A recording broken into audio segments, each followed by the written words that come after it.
Imagine this. A mother hands her 7-year-old son a glass of water. It's a simple act, mundane. But as the boy reaches for it, his hand trembles. He doesn't look at the glass. He looks at her face, searching for the flicker of disappointment that might come if he spills a single drop.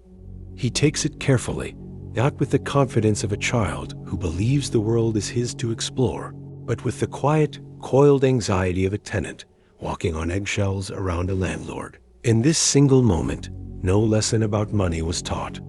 No lecture about hard work was given. And yet, a future was quietly being mortgaged. We are told that poverty is a lack of resources, a lack of food, shelter, or capital.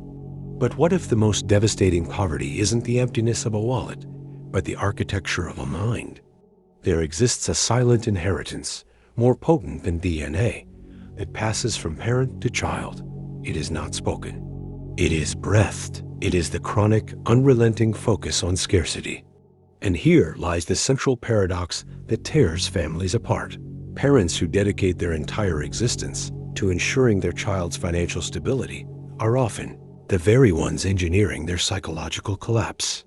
Why does the child who had everything they needed grow up to feel perpetually empty? Why does the fear of not having enough morph into a self-fulfilling prophecy, guaranteeing that the child never feels worthy of abundance? There is a ghost living in the hallways of your home. It is the ghost of your own anxiety, and it is teaching your child a language you never meant for them to learn. How do you distinguish between preparing a child for the world and preparing them to see the world as a prison? If this tension feels familiar, if you've sensed that your own anxieties are shaping something deeper than you intended, hit that subscribe button now so you don't miss the diagnosis that follows. We're about to uncover what's really being passed down when we parent from fear, and you'll want to see this through to the end. Drop a comment below. Does your childhood echo this dynamic? The root cause is not a lack of love, nor a lack of ambition. It is what psychologist and researcher Dr. Eliza Pressman, alongside thinkers in developmental psychology like Carol Dweck, identifies as the scarcity loop, a neurological and behavioral conditioning that rewires a child's brain for survival mode, not growth mode. The hidden problem isn't the absence of money.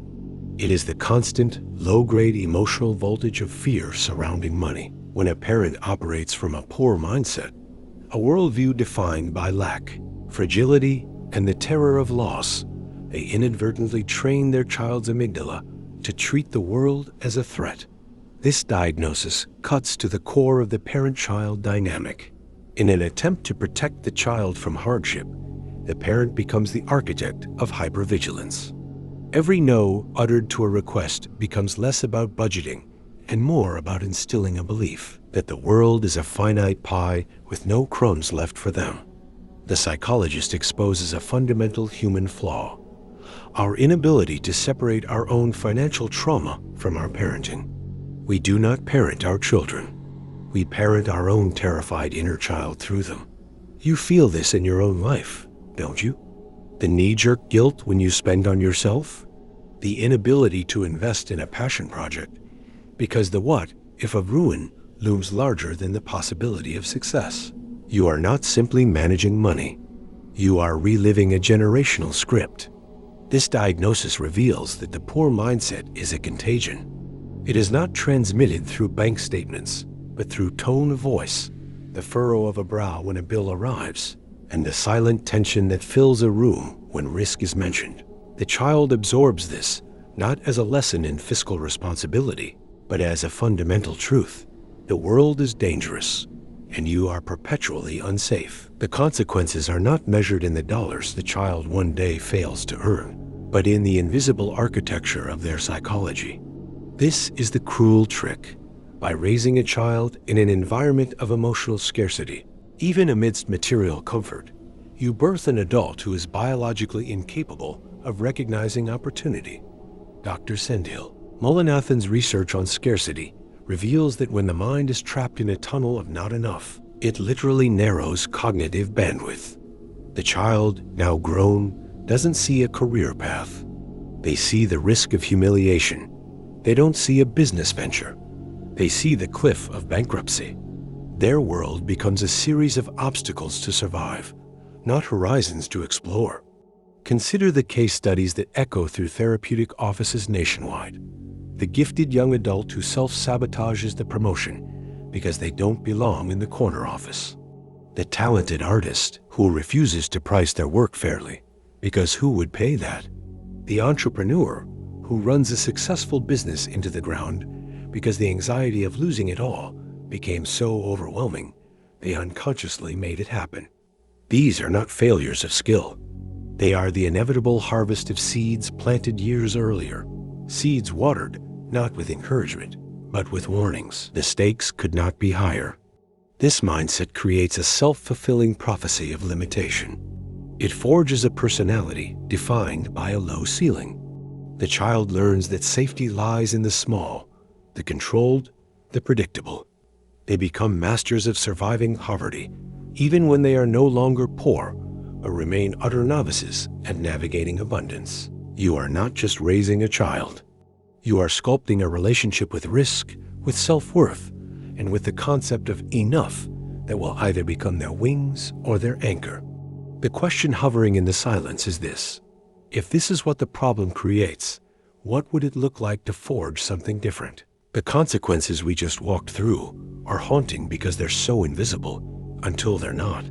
If this is resonating with you, smash that like button to tell the algorithm more parents need to see this conversation, and comment with one word, what you're ready to break free from. We're about to move from diagnosis to the actual prescription.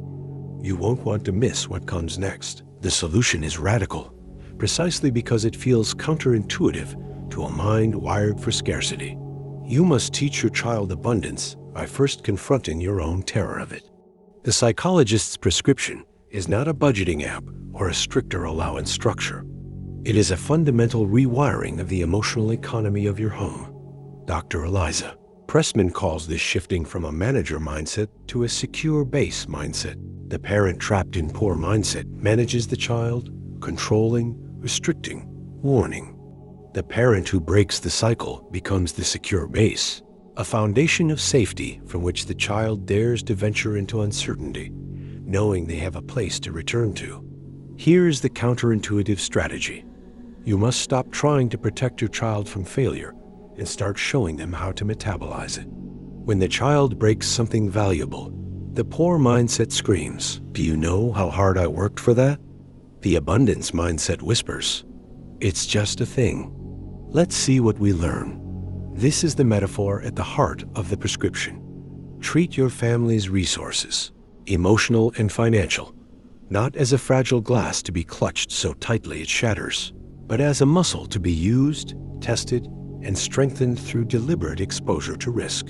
You are being let in on a secret that generations before you were never taught. A child's future is not determined by the amount of security you provide, but by their internalized belief in their ability to generate it. The path to resolution asks you to sit in the discomfort of letting your child struggle, make mistakes, and even fail, not because you are negligent, but because you trust in their capacity to rebuild. The secret is this: abundance is not an amount. It is a permission slip you give yourself and your child to believe that there will always be more beyond the horizon. To break the cycle, you must stop raising a child who fears loss and start raising one who trusts in creation. Here's the revelation that appends everything. Your child was never going to inherit your bank account anyway, but they will inherit your nervous system. The ultimate truth the psychologist reveals is that the poor mindset is not about money. It never was. It is about identity.